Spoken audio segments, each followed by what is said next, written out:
Deep in the rugged heart of Africa, where the mountains of Saint Amand shimmered with the color of gold and danger, a storm of violence and greed was brewing beneath the surface. The region was rich in minerals, coveted by powerful smugglers who ran an underworld empire beneath the mask of local militias. NATO had been sent there under a peacekeeping mission, to protect innocent civilians and secure the mining villages from falling into chaos.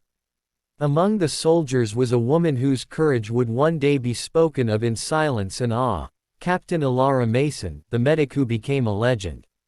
It was the summer of 2023 when the NATO convoy first arrived at Saint Amand base. The area looked deceptively calm, mountains glowing under the sun, rivers gliding through valleys like melted glass, and children running through dusty streets. But under the surface, it was a war zone. Gold smugglers had infiltrated every path and mine, armed with stolen weapons, ready to protect their black market empire. They were ruthless, known to ambush convoys and disappear into the labyrinth of caves. Captain Ilara Mason had seen conflicts before, Afghanistan, Sudan, and Bosnia, but she had never seen anything like Saint Amand. The gold trade here didn't just fund the smugglers. It bought silence, fear, and death. Ilara's job was to lead the medical wing of the mission. Her days were filled with treating malaria, snake bites, and wounds from skirmishes. The locals had come to call her Malaika, the angel, because she treated everyone without fear or discrimination. She would sit under an old mango tree after long days, bandaging soldiers and villagers alike, her hands trembling but her eyes strong. The NATO soldiers trusted her not just for her skills, but because she had a strange calm in the face of chaos. That calm would soon save every one of their lives. One morning, before dawn, intelligence arrived at the Saint Amand base, a coded transmission intercepted from smuggler radio chatter. A NATO supply convoy, carrying medical aid and communication gear, had been marked for ambush near the Mount Kello Pass, a dangerous, narrow road cutting through the mountains of gold. The smugglers had planned to seize the trucks and kill everyone to send a message to NATO. Captain Ilara was not supposed to be there, but she insisted on joining the mission. "If we're going into danger," she said, "they'll need a medic more than ever." The convoy rolled out under the cover of early light, 6 armored vehicles, a dozen soldiers, and Captain Ilara in the back of the lead truck. As they climbed the steep trails, the air grew thin and cold. Birds scattered from treetops, and the world seemed eerily quiet. The commander, Major Torres, kept scanning the mountains with binoculars, sensing something wrong. "They're here," he muttered, "they're watching." Halfway through the pass, it began. The sound of gunfire echoed across the cliffs. Bullets rained down from above, and the first truck exploded as a rocket hit its engine. The air filled with dust and screams. The soldiers scrambled for cover, returning fire toward the unseen attackers hidden in the rocks. Ilara threw herself behind a boulder, clutching her medical bag.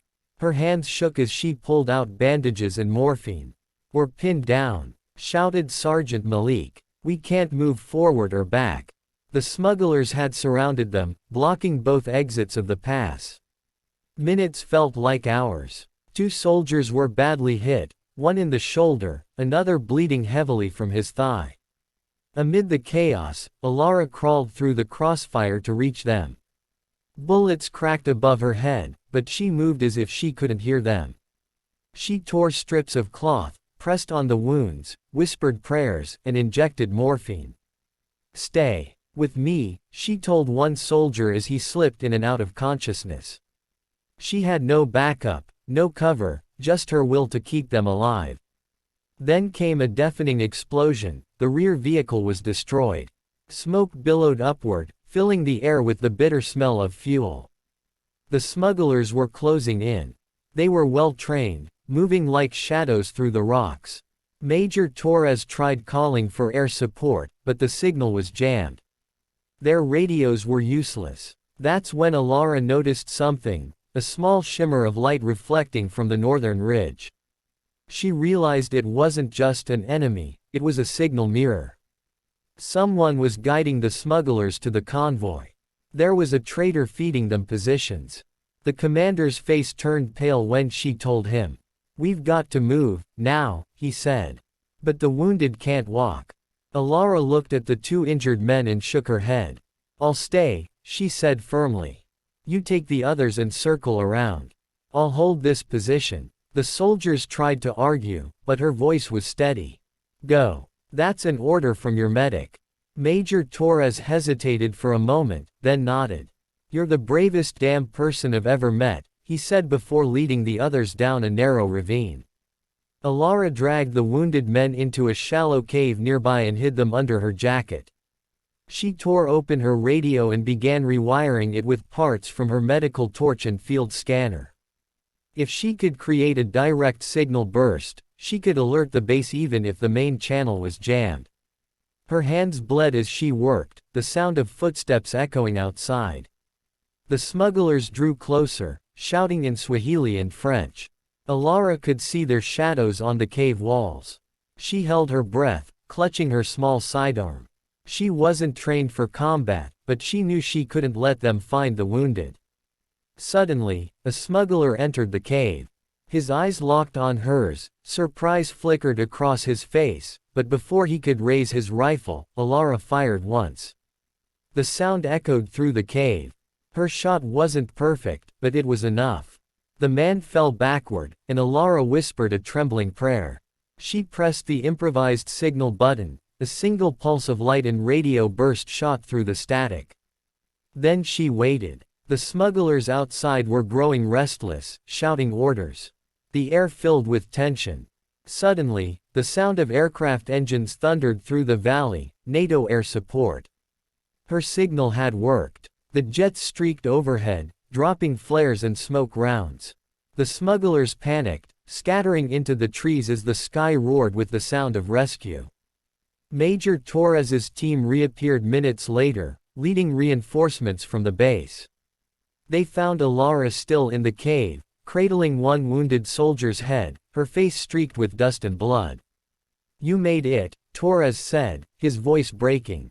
Alara just smiled faintly. "I told you we'd need a medic." But the story didn't end there. When the battlefield was secured and the smugglers were pushed back into the jungle, NATO discovered the full truth. The ambush had been planned by an underground cartel leader named Kajo, who controlled most of the illegal gold trade in Saint-Amand.